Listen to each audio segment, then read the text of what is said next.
First question is Swachhata he సేవ 2024 ప్రచారం యొక్క థీమ్ ఏమిటి? ఆన్సర్ వచ్చేసి ఏ స్వభావ స్వచ్ఛత, సంస్కార స్వచ్ఛత. సెకండ్ క్వశ్చన్ ఈజ్ ఇటీవల జాఫర్ హసన్ ఏ దేశానికి కొత్త ప్రధానమంత్రిగా నియమితులయ్యారు? Answer is B Jordan. Third question is Venus orbital mission కోసం ఇటీవల కేంద్ర మంత్రివర్గం ఆమోదించిన మొత్తం ఆర్థిక వ్యాయామం ఎంత?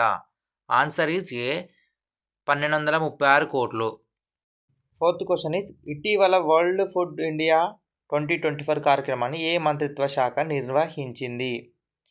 Answer is B food processing industries మంత్రిత్వ శాఖ. ఫిఫ్త్ క్వశ్చన్ ఇటీవల వార్తల్లో కనిపించే పెంచ్ టైగర్ రిజర్వ్ ఏ రాష్ట్రంలో ఉంది? Answer is D Madhya Pradesh. Sixth question హౌతీలు సాయుధ మత మరియు రాజకీయ సమూహం ఏ దేశంతో సంబంధం కలిగి ఉన్నారు? Answer is the Yemen. Seventh question ఇటీవల వార్తలో కనిపిస్తున్న ప్రధానమంత్రి అన్నదాత ఆయు సంరక్షణ్ అభియాన్ యొక్క ప్రధాన లక్ష్యం ఏమిటి? ఆన్సర్ ఈజ్ బి రైతుల ఉత్పత్తులకు గిట్టుబాటు ధరలను నిర్ధారించడం. ఎయిత్ క్వశ్చన్ ఒక దేశం ఒకే ఎన్నికలు ఇటీవల వార్తలో ఏ కమిటీకి సంబంధించింది? Answer is A Ramnath Kovind.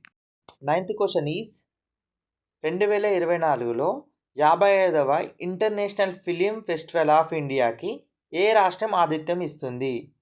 Answer is C Goa. 10th question ఇటీవల భారత వైమానిక దళం యొక్క ఎలిట్ 18 ఫ్లయింగ్ బుల్లెట్స్ స్క్వాడ్రన్లో చేరిన మొదటి మహిళా ఫైటర్ పైలట్ ఎవరు? Answer is C Mohana Singh.